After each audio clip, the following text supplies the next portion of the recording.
अरहन्ताणं नमो सिद्धाणं नमो आयर्याणं नमो उवज्झायाणं नमो लोये सवसाहुणम् मंगलम भगवान वीरो मंगलम गौतमो मंगलम कुंद कुंदार्यो जैन धर्मोस्तु मंगलम सर्वमंगल मांगल्यम सर्वकल्याणकारकम प्रधानम सर्वधर्माणां जैनं जयतु शासनम् जैनं जयतु शासनम् जैनं जयतु शासनम्। नमः श्रीवर्धमानाय निर्धूतकलिलात्मने सालोकानां त्रिलोकानां यद्विद्यादर्पणायते अनन्तधर्मणस्तत्त्वं पश्यन्ति प्रत्यगात्मनः अनेकान्तमयी मूर्तिर्नित्यमेव प्रकाशताम् निस्संग है जो आयुषमें निर्लेप है आकाश से निज आत्मा में ही विहरते जीवन न पर की आस से जिनके निकट सिंहादि पशु भी भूल जाते क्रूरता उन दिव्य गुरुओं की अहो कैसी अलौकिक शूरता। जिन्होंने रिद्धियों की चर्चा कई दिनों से चल रही है। 64 रिद्धियां प्रसिद्ध हैं। उनमें से 18 रिद्धियां बुद्धि अर्थात ज्ञान की पर्याय से संबंधित हैं और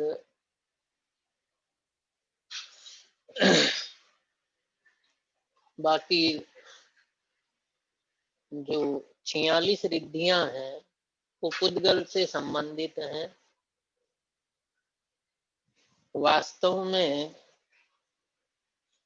चैतन्य रिद्धि ध्रुव चैतन्य प्रभु वो सर्वोत्कृष्ट रिद्धि नहीं बल्कि रिद्धि का जनक है। अपना त्रिकाली चैतन्य गायक भगवान आत्मा रिद्धि नहीं बल्कि रिद्धि का जनक है। उस चैतन्य के आश्रय से ही रिद्धियां प्रकट होती हैं। 18वीं बुद्धि रिद्धि, उसका श्लोक पढ़ते हैं पहले। प्रज्ञा प्रधाना श्रमणा समृद्धा प्रत्येक बुद्धा दश सर्वपूर्वै प्रवादिनोष्टांग निमित्त विद्या स्वस्ति क्रियासु परमर्शयो न। 7वीं बुद्धि रिद्धि। 7वीं मतलब अष्टांग महान निमित्त में से 7वीं। पहली अंग निमित्त रिद्धि, स्वर निमित्त बुद्धि रिद्धि, व्यंजन निमित्त बुद्धि रिद्धि, लक्षण निमित्त बुद्धि रिद्धि, छिन्न निमित्त बुद्धि रिद्धि, भौम निमित्त बुद्धि रिद्धि। ये 6 बुद्धि रिद्धियां हो गई है, केवल 2 रह गई। एक है स्वप्न निमित्तक बुद्धि रिद्धि और अंतिम है अंतरिक्ष निमित्तक बुद्धि रिद्धि। अभी ध्यान रखना, तीर्थंकर के पिता सामुद्रिक शास्त्र के ज्ञाता, शगुन शास्त्र के ज्ञाता, अवधि ज्ञानी, ये सब निमित्त ज्ञानी होते हैं, परंतु इनके अष्टांग महानिमित्तत्व बुद्धि रिद्धि नहीं होती।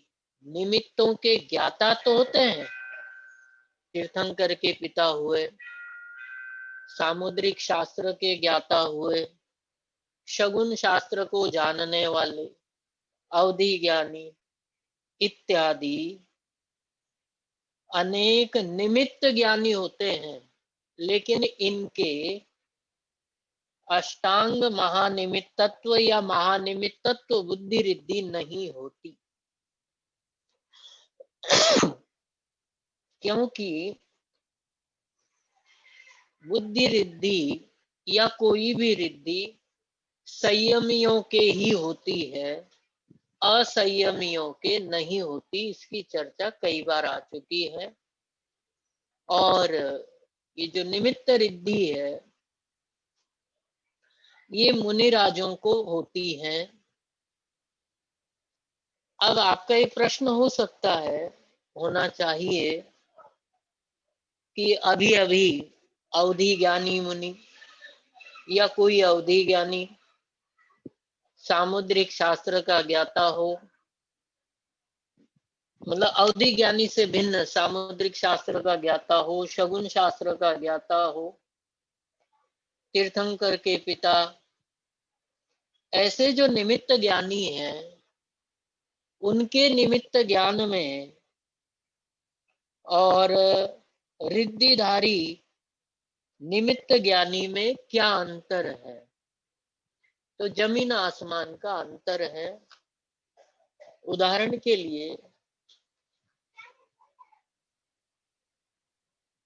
अवधि ज्ञानी भी परमाणु को जानते हैं और मनोपर्य ज्ञानी भी परमाणु को जानते हैं। जान तो दोनों रहे, लेकिन दोनों के जानने में जमीन आसमान का अंतर होता है। मनोपर्य ज्ञानी अत्यंत सूक्ष्मता लिए हुए जानते हैं और सामान्य निमित्त ज्ञानी मात्र स्थूल ज्ञान रखते हैं, उनको स्थूल ज्ञान होता है, सूक्ष्म ज्ञान नहीं होता है। ये सबसे बड़ा अंतर है अष्टांग महानिमित्त ज्ञानी में और इनमें। एक चर्चा ये पहले भी बताई कि निमित्त, उनमें से स्वप्न निमित्त की जो चर्चा है, जिनसेनाचार्य के द्वारा लिखा हुआ यह आदि पुराण, जिसका दूसरा भाग है, दूसरे भाग में 41वां पर्व है। उस पर्व में भरत चक्रवर्ती के 16 स्वप्नों की चर्चा की है। भरत चक्रवर्ती ने खोटे स्वप्न देखे थे और भरत चक्रवर्ती को भी थोड़ा अचंभा सा हुआ कि मुझे ऐसे खोटे स्वप्न क्यों आए, ऐसे खोटे स्वप्न नहीं आने चाहिए थे। अब इसका फल क्या होगा? फिर चक्रवर्ती ने विचार किया, जब दर्पण सामने हो तो पानी को स्थिर होने का समय गंवाओ, फिर उसमें अपना चेहरा देखो, उससे क्या फायदा? तीर्थंकर परमात्मा साक्षात विद्यमान है, उन्हीं से जाकर स्वप्नों का फल पूछना चाहिए। समूह शरण में गए, जिनसे आचार्य महा आदि पुराण में लिखते हैं कि स्वप्न दो प्रकार के होते हैं। अच्छे स्वप्न और बुरे स्वप्न, दो प्रकार के स्वप्न होते हैं। इसके अलावा दो तरीके के और भी बताए उन्होंने कि स्वप्न जो है अनिष्ट को बताने वाले और इष्ट को बताने वाले भी होते हैं। इष्ट को बताने वाले और अनिष्ट को बताने वाले, ऐसे दो प्रकार के स्वप्न होते हैं। कुछ स्वप्नों का फल सभी को मिलता है और कुछ स्वप्नों का फल अकेले उस व्यक्ति को मिलता है। और फिर बाद में उन्होंने वहां बताया कि जिनके वात पित्त कफ समान होते हैं और जो किसी बिना इच्छा के देखा करते हैं, उनके स्वप्न ही फलदायी होते हैं।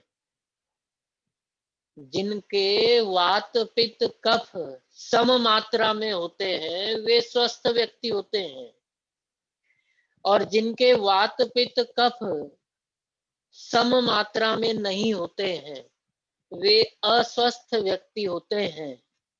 फिर वहां जिनसेनाचार्य लिखते हैं कि अस्वस्थ व्यक्ति के द्वारा देखा हुआ स्वप्न फलदायी नहीं होता है, विचारणीय भी नहीं होता है।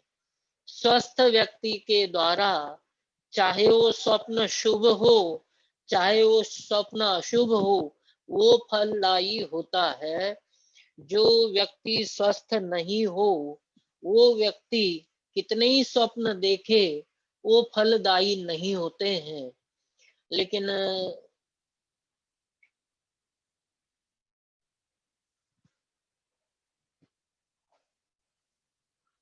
लेकिन कहकर के मैं चुप इसलिए हो गया कि आजकल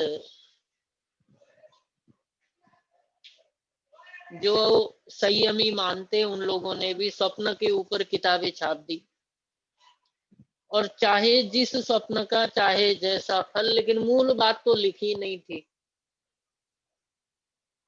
कि स्वस्थ व्यक्ति के द्वारा देखा गया स्वप्न ही फलदायी होता है, चाहे अच्छा हो चाहे बुरा हो। हर कोई व्यक्ति चाहे जैसा स्वप्न देखने लगे, वो बीमार हो तो भी देखने लगे, तो बोले ऐसे स्वप्न फलदायी नहीं होते हैं। लेकिन ऐसी किताबें भी छाप दी कि इसका फल ये है, इसका फल ये है। खैर, अपन को तो शास्त्रानुसार बात करनी है। उसमें यही बताया कि सुबह के समय देखा गया स्वप्न, यदि वो स्वप्न स्वस्थ व्यक्ति के द्वारा देखा हुआ हो तो फलदायी विचारणीय होता है। जो व्यक्ति दुराग्रह से ग्रस्त है, अस्वस्थ है, कषायी है, निदान से युक्त है, ऐसा व्यक्ति यदि स्वप्न देखता है, चाहे सुबह के समय ही देख रहा हो, लेकिन उसका न तो कोई फल होता है, न वो विचारणीय होता है। यहाँ जिनागम में जिन स्वप्नों की चर्चा की है, मेरे विचार से एक बार इस पंचम काल के स्वरूप को जानने के लिए भरत चक्रवर्ती के उन 16 स्वप्नों का भी संक्षेप में अपन विचार करते हैं, मेरी रिवीजन हो जाएगी। भरत चक्रवर्ती ने पहला स्वप्न देखा, एक साथ 23 शेर देखे। 23 जो शेर देखे, तो उस 23 शेरों को देखने का फल ये बताया कि 23 तीर्थंकरों के काल में कुनय उत्पन्न नहीं होंगे, अर्थात 23 तीर्थंकरों के काल में खोटे मुनि नहीं होंगे। जल्दी जल्दी पढ़ लेते हैं। दूसरा स्वप्न है, एक शेर का बालक है, बच्चा है, उसके पीछे हिरणों का झुंड चल रहा है। हिरणों के झुंड ने शेर के बच्चे को घेर रखा है। एक और बात बीच में मैं बताऊं आपको, कि आदिनाथ भगवान ने भरत चक्रवर्ती से कहा था कि भले ही स्वप्न आपने अभी देखे हैं, लेकिन इनका फल पंचम काल के, चौथे काल के अंत में और पंचम काल में दिखाई देगा।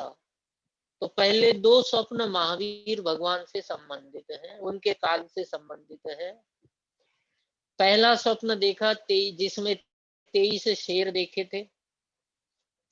तो 23 तीर्थंकरों के काल में कुनय उत्पन्न नहीं होंगे, खोटे मुनि उत्पन्न नहीं होंगे। दूसरा स्वप्न देखा कि शेर का बच्चा है, जिसके चारों तरफ हिरणों का झुंड है, उसके पीछे पीछे हिरणों का झुंड चल रहा है।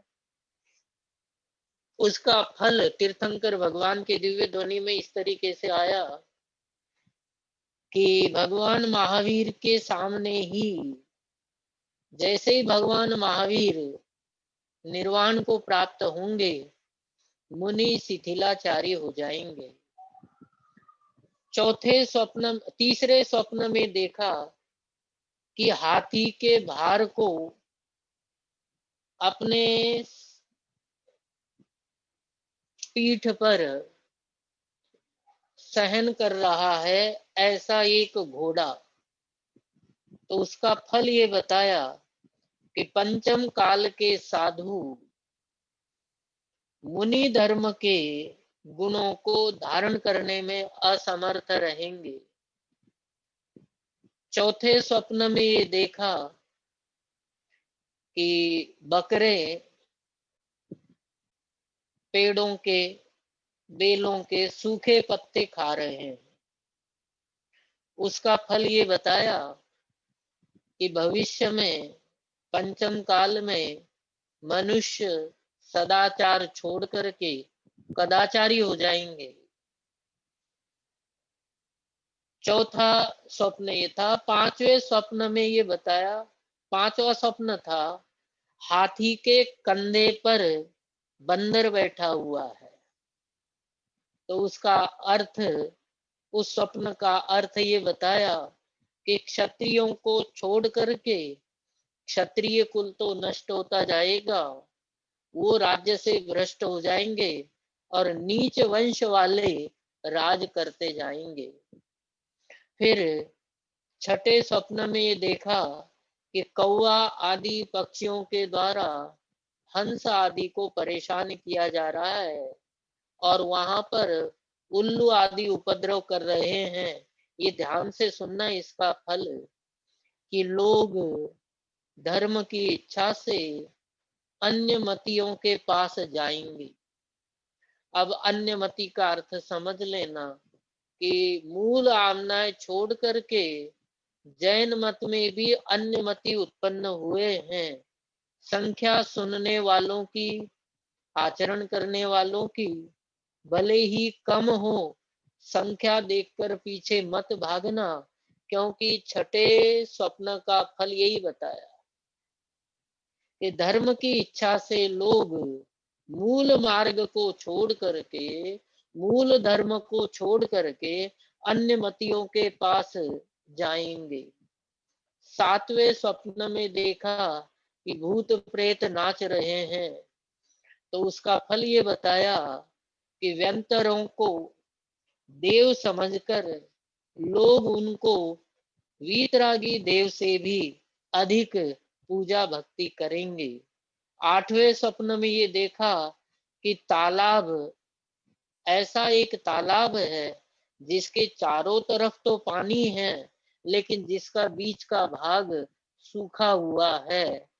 तो उसका फल ये बताया कि उच्च जो तीर्थ स्थान है, धर्म स्थान है, उनको छोड़ करके धर्महीन स्थानों पर रहेगा। आर्यखंड को छोड़ करके, आर्यखंड के मध्य भाग को छोड़ करके आर्यखंड के किनारों किनारों पर धर्म रहेगा। ये बीच में सूखे हुए तालाब का फल बताया। और जो अपनी रिद्धि से संबंधित है, मुख्य रूप से इस स्वप्न की वजह से ही मुझे इन 16 स्वप्नों को पढ़ने का भाव आया है। 9वें स्वप्न में भरत चक्रवर्ती ने देखा था कि रत्न राशि पर धूल जमी हुई है तो रत्न लेकिन उस पर धूल जमी हुई है। उसका फल ये बताया आदि पुराण में। 41वां सर्ग है ये, दूसरे भाग का। विस्तार से वहां पढ़ लेना, मैं तो थोड़ा सा ही बता पा रहा हूं। 9वां स्वप्न क्या है? धूल धूसरित रत्न राशि, रत्न राशि पर धूल जमी हुई है। तो उसका फल ये बताया कि इस पंचम काल में, आप लोगों का भी प्रश्न हो सकता है ये, कि पंचम काल में रिद्धिदारी होते हैं क्या नहीं होते हैं? तो उसका उत्तर इसमें दिया कि इस पंचम काल में रिद्धियों को उत्पन्न कर सके, प्रकट कर सके, रिद्धियों का लाभ हो सके, ऐसे उत्तम श्रेष्ठ मुनि इस पंचम काल में नहीं होंगे। इसका मतलब इस काल के मुनियों को रिद्धियां प्रकट नहीं होंगी। ये पहले ही बताया था आपको कि पंचम काल में रिद्धियां प्रकट नहीं होती, केवल ज्ञान प्रकट नहीं होता, क्षपक श्रेणी नहीं मांडी जाती, मन पर्य ज्ञान प्रकट नहीं होता, अवधि ज्ञान भी प्रकट नहीं होता, शुक्ल ध्यान भी प्रकट नहीं होता। समझ में आ गई बातें? दोबारा, इस पंचम काल में केवल ज्ञान प्रकट नहीं होता है, अर्थात मोक्ष प्राप्त नहीं होता। पंचम काल में शुक्ल ध्यान नहीं होता, पंचम काल में क्षपक श्रेणी का आरोहण नहीं होता, पंचम काल में अवधि ज्ञान नहीं होता, पंचम काल में मन पर्य ज्ञान नहीं होता, पंचम काल में रिद्धियां प्रकट नहीं होती है। ये 6 बातें पंचम काल में नहीं होती।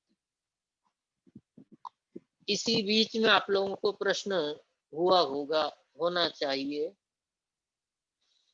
कि कुंद कुंद आचार्य को श्रवण बेलगोला का शिलालेख है, 105 नंबर का श्लोक है, जिसमें कुंद कुंद आचार्य को चारण रिद्धि बताई है। तो पंचम काल में रिद्धियां तो होती नहीं, कुंद कुंद आचार्य को कैसे हुई? एक प्रश्न।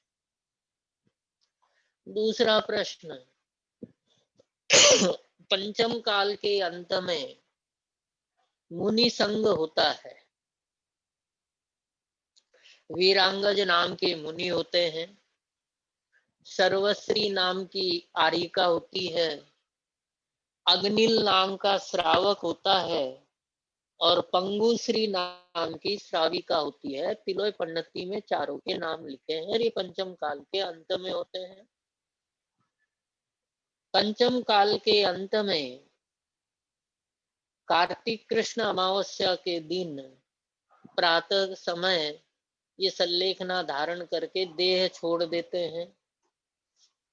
कार्तिक कृष्ण अमावस्या के दिन प्रातः ये देह छोड़ देते हैं।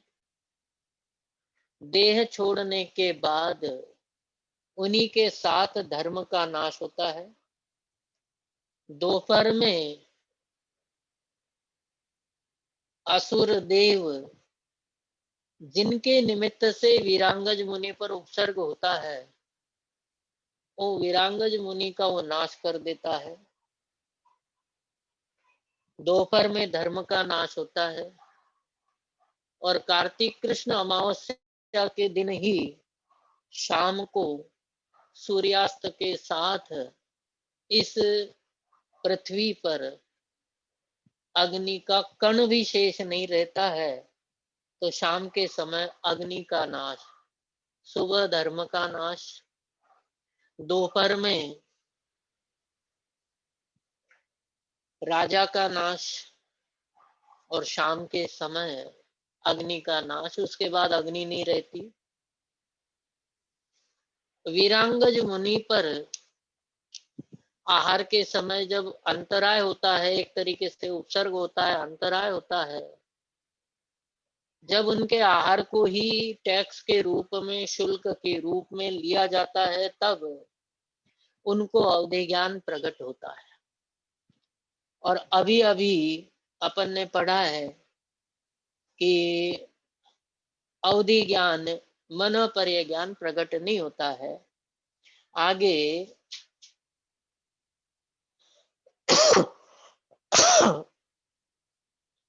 भरत चक्रवर्ती के 16 स्वप्नों में एक स्वप्न ऐसा आया है कि जिसमें भरत चक्रवर्ती ने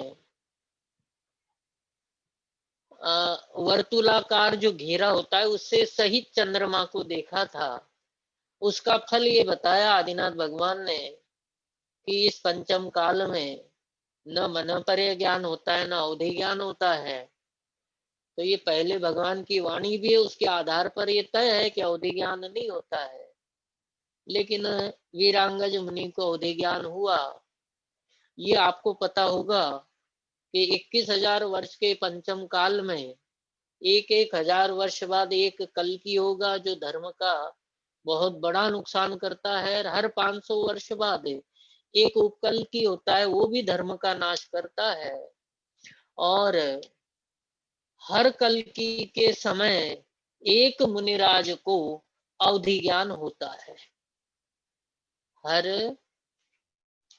कल्कि के तिले पन्नति में है, गाथा नंबर भूल गया हूं मैं। अवधि ज्ञान रिद्धि में उसका उल्लेख भी मैंने किया है। तिले पन्नति में एक के एकम इतना ही शब्द याद है वहां का कि प्रत्येक कल्कि के काल में एक एक मुनिराज को थोड़े समय के लिए अवधि ज्ञान प्रकट होता है। तो कहने का आशय, सामान्य नियम तो ये है कि अवधि ज्ञान नहीं होता है। थोड़े समय के लिए होना वो सिद्धांत का विरोधी नहीं है। इसी प्रकार से जो कुंद कुंद आचार्य हुए, उनको भी चारण रिद्धि प्रकट हुई थी, तो वो भी अपवाद है। सामान्य रूप से न तो 6 चीजें याद रख लेना, केवल ज्ञान प्रकट नहीं होता, शुक्ल ज्ञान प्रकट नहीं होता, श्रेणी आरोहण नहीं होता, और अवधि ज्ञान नहीं होता, मन पर्य ज्ञान नहीं होता, रिद्धियां प्रकट नहीं होती है। पंचम काल के मुनियों को इतनी चीजें सिद्ध नहीं होती है। तो अपन और जल्दी जल्दी पढ़ लेते हैं कि रत्न राशि धूल से सनी हुई है, धूल धूसरित है। तो इसका मतलब रिद्धियां प्रकट नहीं होगी। और नौवा जो ये था 10वां, तो 10वां जो स्वप्न है कि एक कुत्ता देखा जिसकी बहुत पूजा हो रही है, और पूजा का जो द्रव्य है वो खा रहा है। तो उसका फल ये बताया, इस पंचम काल में व्रत रहित अवगुणी मनुष्य गुणवानों की तरह सम्मान प्राप्त करेंगे। 11वां जो स्वप्न था वो जवान बैल उन्होंने देखा था। एक तरुण बैल है। उसका अर्थ ये बताया कि पंचम काल के मुनि युवावस्था में ही धर्म का साधन कर पाएंगे, वृद्धावस्था में उनके परिणाम शिथिल हो जाएंगे, मतलब किसी किसी के ही संलेखना सिद्ध हो जाएगी। और एक वो जो अभी चर्चा जिसकी की, घेरा सहित चंद्रमा देखा था 12वें स्वप्न में, उसका फल ये है कि इस काल के मुनियों को न अवधि ज्ञान होता है, न मन पर्य ज्ञान होता है। 13वें स्वप्न में 2 बैल देखे जो जुते हुए हैं, वजन ढो रहे हैं। ऐसे 2 बैलों को देखा। तो उन और वो जो 2 बैल देखे वो हाँप रहे, थक रहे हैं, दहाड़ रहे हैं, दुखी हो रहे हैं, तो उसका फल ये बताया कि इस पंचम काल में मुनि एकल विहारी नहीं होंगे, संग में ही रहेंगे। फिर 13वां स्वप्न ये देखा, 12, 11, 11 हो गए, 12, 14वां स्वप्न, मेघाच्छादित सूर्य। अब मेघाच्छादित सूर्य का अर्थ ये बताया कि पंचम काल में केवल ज्ञान नहीं होगा। 15वां स्वप्न ये देखा कि छाया रहित सूखा वृक्ष है। इसका फल ये बताया कि पंचम काल के स्त्री या पुरुष अपने शील को धारण नहीं करेंगे, कुशील का सेवन करेंगे। और 16वां स्वप्न जो देखा है, आज की साग सब्जियों में आपको दिखाई देगा, ये पुराने जीर्ण पत्तों का ढेर देखा था। उसका फल ये बताया कि पंचम काल में जितनी भी वनस्पतियां हैं वो धीरे धीरे अपने रस को छोड़ देगी, शुष्क हो जाएंगी, रस रहित हो जाएंगी। ऐसे स्वप्न, एक उनमें से रिद्धि से संबंधित था। अब एक आगे चर्चा अपनी हो चुकी है कि स्वप्न दो प्रकार के होते हैं। एक स्वप्न होते हैं छिन्न स्वप्न और दूसरे होते हैं माला स्वप्न। एक बात और, स्वप्न हो चाहे कोई भी नैमित्तिक ज्ञान हो, अष्टांग महानिमित्त में जिसकी चर्चा है, उसमें प्राय करके ये मेरे द्वारा कहा गया था और आप लोगों ने भी सुना है कि भूत वर्तमान भविष्य के सुख दुख को, जय पराजय को और लाभ हानि को स्वप्नों के द्वारा बताया जाता है। अब ये जो स्वप्न अपन ने अभी पढ़े, इन स्वप्नों में तो भविष्य का ही फल होगा। इसका अर्थ ये नहीं है कि स्वप्न त्रिकालवर्ती कथन करने वाले होते हैं। एक बात। दूसरी बात, अष्टांग महानिमित्त रिद्धिधारी मुनिराजों को स्वप्न के द्वारा त्रिकाल को जानना असंभव नहीं है। इसलिए स्वप्न त्रिकालवर्ती भी होते हैं, लेकिन त्रिकालवर्ती होते मतलब स्वप्नों का फल त्रिकालवर्ती होता है, लेकिन उसका ज्ञाता सही होना चाहिए, रिद्धिधारी मुनिराज होने चाहिए। आज स्वाध्याय करते करते मैं अटक गया एक जगह। वीरसेन स्वामी ने श्रोता को नमस्कार किया। जब उस रिद्धि को मैंने पढ़ा उस समय ध्यान नहीं गया, एक शोषम का खेल है। आज अचानक ध्यान चला गया। नमो संभिन्न सोदराणम, ये सूत्र है वीरसेन स्वामी का कि संभिन्न श्रोता को नमस्कार हो। मैं चौंक गया। अब तक तो वक्ताओं को नमस्कार होता था और वीरसेन स्वामी ने श्रोता को नमस्कार किया। लेकिन वो श्रोता भी कैसा, कि गणधर, और गणधर भी कैसे, कि जिनको संभिन्न संश्रोतृत्व बुद्धि रिद्धि प्रकट हुई है। साहब, संभिन्न संश्रोतृत्व बुद्धि रिद्धि का अर्थ क्या है? रिवीजन करते हैं थोड़ी सी, ये प्रकरण है इसलिए। संभिन्न संश्रोतृत्व बुद्धि रिद्धि का अर्थ ये है कि तीर्थंकर की दिव्य ध्वनि, 18 महाभाषा, 700 लघु भाषा, इनके अतिरिक्त असंख्य भाषाओं में खिलती है। संख्यात गुणी, असंख्यात नहीं, संख्यात गुणी भाषाओं में खिलती है। अब उन सभी भाषाओं में जिस बुद्धि के द्वारा अभी हम स्वाध्याय कर रहे हैं, यहां आकर के कोई बोलने लग जाए तो सुनने वालों को मेरी बात सुनाई नहीं दे। करीब 12 योजन लंबे 9 योजन चौड़े क्षेत्र में मनुष्य और तिर्यंच जो भी बोलते हैं उन सबको समझने की शक्ति तो चक्रवर्ती में होती है। अपने सेना में जो पशु है, जो भी पक्षी भी हो तो पक्षी, मनुष्य तो होते ही है। 12 योजन लंबे 9 योजन चौड़े क्षेत्र में जितने भी मनुष्य है, पशु है, सबके आवाज एक साथ सुनने की शक्ति। न केवल सुनने की शक्ति बल्कि किसने क्या कहा उसको बताने की शक्ति भी एक सामान्य असंयमी चक्रवर्ती में होती है।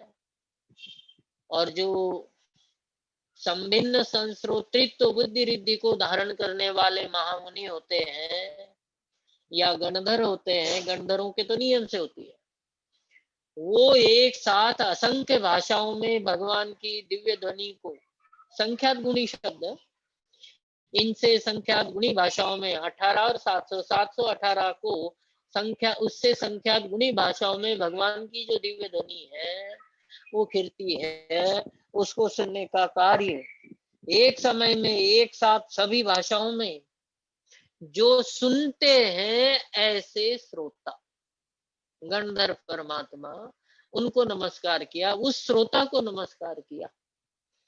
और श्रोता का स्वरूप तो मोक्ष और प्रकाशक के पहले अधिकार में भी है, जिसमें श्रोता के लिए 5 बातें बहुत जरूरी बताई, जो मैं हमेशा कहता हूँ, रिवीजन करता रहता हूँ कि मैं कौन हूँ, मेरा स्वरूप क्या है, मेरा ये चारित्र कैसे बन रहा है, और मैं दुखी हूँ, इस दुख को दूर करने का उपाय क्या है, वर्तमान में जो परिणाम हो रहे इनका क्या फल लगेगा। इन 5 बातों का विचार करने के लिए जो सुनता है वो सच्चा श्रोता है। ऐसा टोडर मंदिर ने मोक्ष और प्रकाशक के पहले अधिकार में लिखा है। वो श्रोता की बात याद आई, उतनी बताई आपको। जो स्वप्न है, वो स्वप्न जो 2 प्रकार के होते हैं, छिन्न स्वप्न और माला स्वप्न। परस्पर संबंध से रहित स्वप्न को छिन्न स्वप्न कहते हैं, और परस्पर जुड़े हुए स्वप्न को, मतलब एक का दूसरे से संबंध हो तो उसे माला स्वप्न कहते हैं। तीर्थंकर की माता को के द्वारा देखे गए स्वप्न छिन्न स्वप्न होते हैं। और जो तीर्थंकर की माता, उनके 16 स्वप्न हैं, आप सब लोग जानते होंगे, इसलिए उसकी चर्चा नहीं करेंगे। और चक्रवर्ती की माता भी 6 स्वप्न को देखती है। नारायण की माता 7 स्वप्नों को देखती है। जो चक्रवर्ती की माता है, नारायण की माता, जिन 7 स्वप्नों को देखती है, वो स्वप्न उगता सूर्य, पूर्ण चंद्रमा, दिग्गजों से अभिषिक्त लक्ष्मी, याद नहीं रहेगा, केवल सुन लेना कि यहाँ 7 स्वप्न होते हैं। देव विमान, ज्वाला युक्त अग्नि, देवों की रत्नमय ध्वजा, मुख में प्रवेश करता हुआ सिंह, ऐसी नारायण की माता 7 सपनों को देखती है। और जो चक्रवर्ती है, और चक्रवर्ती की माता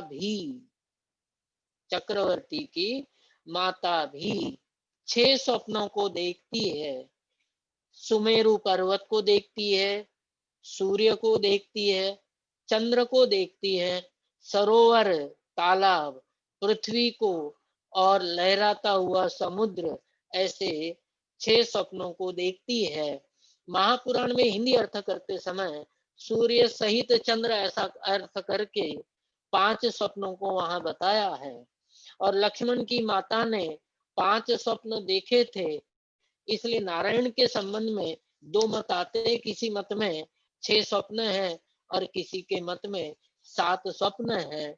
और ये जितने भी स्वप्न है, ये स्वप्न निश्चित रूप से अपने अपने जैसे उनके बताए जाते वैसे फलों को वो देखा, मतलब उसके निमित्त से जैसा जैसा हो वैसा वैसा फल बताया जाता है।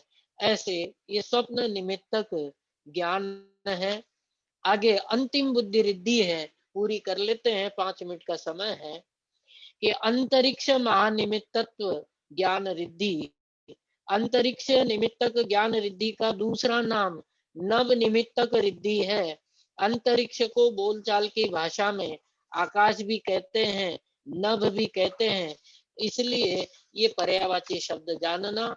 नव निमित्तक कहो या अंतरिक्ष निमित्तक कहो, ये अंतरिक्ष निमित्तक ज्ञान रिद्धि या नव निमित्तक ज्ञान रिद्धि है। इसका अर्थ क्या है कि आकाश में सूर्य है, चंद्र है, ग्रह है ना। एक चंद्र परिवार होता है जिसमें एक सूर्य होता, एक चंद्र तो खुद है, चंद्र परिवार है, एक चंद्र एक सूर्य, 88 ग्रह, 27 नक्षत्र, 66,975 कोड़ा कोड़ी तारे होते हैं एक चंद्र परिवार में। ये सब अंतरिक्ष में होते हैं और अंतरिक्ष में इन ज्योतिषी देवों के विमानों के उदय को और अस्त को देखकर, मतलब निषद पर्वत से दिखना शुरू हो जाए तो उदय हो गया, और नील पर्वत पर जाते हुए दिखाई दे तो अस्त हो गया। तो इस तरह से इनके उदय और अस्त को देख करके, या आकाश में चमकती हुई बिजली को देख करके, इंद्रधनुष के आकार को देख करके, इंद्रधनुष के रंगों की गहराइयों को देख करके, इंद्रधनुष की दिशा को देख करके, सूर्य और चंद्र के पास जो गोल घेराकार मंडल दिखाई देता है उसको देख करके, उनके वर्णों को देख करके, उनके बिंब भेद को देख करके, इनके ग्रहण आदि को देख करके, ग्रहण का मतलब इतना सा ही समझना कि सूर्य विमान के नीचे केतु का विमान आ जाता है तो इसको ग्रहण कहते हैं। चंद्र के नीचे राहु का विमान आ जाए तो उसको ग्रहण कहते हैं। ग्रहण नाम की कोई ऐसी बहुत भयानक चीज नहीं है। लोग बहुत डराना, ये ग्रहण में ये नहीं करना और वो नहीं करना, तो ग्रहण है क्या चीज? सूर्य के विमान के नीचे केतु का विमान आ जाए जो कि काला है, तो उसके कारण से सूर्य का विमान यहां से दिखाई नहीं देता है तो उसको ग्रहण कहते हैं। ऐसे चंद्र के नीचे राहु का विमान आ जाए तो चंद्र दिखाई नहीं देता है, जितना दिखाई देता है उतना ग्रहण माना जाता है। दिखता है उतना ग्रहण नहीं है, जितना दिखाई नहीं देता उतना ग्रहण है। ग्रहण कोई ऐसे डरावनी भयंकर कुछ नहीं, खगोलीय सामान्य घटना है। जो ज्योतिषी देव है उनके विमान चलते रहते हैं। और सच पूछो तो दो बात गांठ बांध लेना, एक तो वास्तु और दूसरा ज्योतिष। हमारे यहाँ कर्म संबंधी 10 सिद्धांत है जिसको 10 करण कहते हैं। वो 10 करणों से ये सिद्ध होता है कि न तो कोई वास्तु है न कोई ज्योतिष है। फिर कभी मैं इस पर आप लोगों से चर्चा करूंगा, उदाहरण सहित चर्चा करूंगा कि वास्तव में कुछ भी नहीं है। सिद्धांत भी बताऊंगा, उदाहरण भी बताऊंगा, लेकिन अभी रिद्धि की चर्चा करते हैं कि आकाश में ये जो ज्योतिषी देवों के विमान, बादल, बिजली, इंद्र धनुष, सूर्य और चंद्र के पास गोलाकार बिंब आदि, इन सब को देख करके उसके आधार पर जय पराजय, लाभ हानि, सुख दुख, शुभ अशुभ बताना, बताना क्या, जानना। इस शुभ अशुभ का, सुख दुख आदि का ज्ञान जिसके द्वारा होता है उसे अंतरिक्ष नाम का महानिमित्त ज्ञान कहते हैं। और आपको पता है, 2 कथाओं के साथ अपन चर्चा पूरी करते हैं। भद्रबाहु आचार्य आहार के लिए गए थे। 60 दिन का बालक झूले में झूल रहा था। उस बालक ने, जिसको अभी बोलना मतलब गर्दन भी पक्की नहीं हुई थी, जोर जोर से, जैसे उसकी माँ इधर उधर हो गई, जोर जोर से कहना शुरू कर दिया कि मुनि भाग जाओ, मुनि भाग जाओ, मुनि भाग जाओ। भद्रबाहु समर्थ आचार्य, अंतिम श्रुत केवली, महाज्ञान के धारी समझ गए कोई न कोई बात गंभीर है। झूले के पास गए कि कितने वर्ष के लिए? 12 12 12। अब वो समझ करके बिना आहार लिए आ गए। संघ में आकर के बता दिया कि किस दिशा में, ये भी पूछा था। दक्षिण में, दक्षिण में। तो उन्होंने आकर के, निर्यापक आचार्य भी थे, निमित्त ज्ञानी भी थे, समझ गए कि इस क्षेत्र में 12 वर्ष का अकाल पड़ने वाला है। संघ में आकर सबसे कहा कि यहाँ 12 वर्ष का अकाल पड़ने वाला है, दक्षिण दिशा में यात्रा करनी चाहिए। उसी समय पंचम काल प्रवेश कर गया था। कुछ मुनि सेठों के कहने में आ गए। सेठों ने कहा कि महाराज मत जाइए, मेरे पास अनाज इतना है, 12 वर्ष तो क्या 1200 वर्ष तक भी खत्म नहीं होगा। आहार आदि की व्यवस्था हो जाएगी, होनी को कौन टाले। कुछ रुक गए, कुछ चले गए। जो रह गए, शुरू शुरू में तो शिथिलाचार से बचने के लिए तरह तरह के उन्होंने जतन किए और अंत में कपड़े आदि पहनना शुरू कर दिए। श्वेतांबर मत की स्थापना, उत्पत्ति हो गई। ऐसी ही बात विष्णु कुमार मुनि विष्णु कुमार मुनि, लंबी कहानी है, समय हो चुका है। पिता के छोटे बेटे थे। पिता ने कहा था कि राज्य संभालो, कि क्यों संभाले। बड़े बेटे थे, उनसे योग्य थे विष्णु कुमार, कि हमें वैराग्य हो गया, हम दीक्षा लेंगे। बोले आप दीक्षा क्यों ले रहे हैं? बोले संसार में सार नहीं है, राज्य दुखदाई है। बोले जिसमें सार नहीं है वो राज्य तो हमें दे रहे हो और आप दीक्षा ले रहे हो, हम भी दीक्षा ले। पिता पुत्र ने दीक्षा ली, बड़े पुत्र को राज्य दे दिया, चले गए। सागर चंद्र आचार्य के पास दोनों ने दीक्षा ली। मुनि जो पिता जो थे वो तो वृद्ध अवस्था में थे, कुछ समय बाद उनका निर्वाण हो गया। विष्णु कुमार युवा थे, घोर तपस्या की, रिद्धियां प्रकट हो गई। सागर चंद्र आचार्य ने एक दिन श्रवण नक्षत्र को हिलता हुआ देखा और उससे जान लिया, अवधि ज्ञान का प्रयोग किया और जान लिया कि अकंपन आदि 700 मुनिराजों के संग पर हस्तिनापुर में उपसर्ग हो रहा है, लेकिन निवारण करने की शक्ति हम में नहीं है। जो रिद्धिधारी हो तो ही उपसर्ग दूर कर सके। और अवधि ज्ञान से ये भी जान लिया कि विष्णु कुमार की रिद्धियां हैं, उनके पास ही उनका एक शिष्य शुल्लक था, जिसका नाम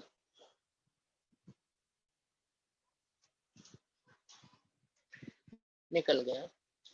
उस शुल्लक को जिनचंद्र नाम का शुल्लक था। उस शुल्लक को उन्होंने भेजा कि अमुक अमुक पर्वत पर जाना, वहां विष्णु कुमार मुनि मिलेंगे, उनसे ये सारा वृत्तांत कह देना। वैसा कह दिया। खैर इस रिद्धि से संबंधित बात इतनी सी ही थी कि श्रवण नक्षत्र को हिलता हुआ देख करके सागर चंद्र जो आचार्य थे, उन्होंने मतलब निमित्त ज्ञान से ये जान लिया था कि ऐसा ऐसा होने वाला है। तो सुख दुख आदि को ग्रह नक्षत्र के आधार पर जो जाना जाता है उसको अंतरिक्ष निमित्त ज्ञान कहते हैं। इस प्रकार से आज अपनी सारी बुद्धि रिद्धियां पूरी हो गई है। दो एक पैराग्राफ का विषय कल रिवीजन के रूप में अपन ले लेंगे। जिनवाणी स्तुति। जावाणी के ज्ञान से सूझे लो कालो, सोवाणी मस्तक नमो सदा देत हो।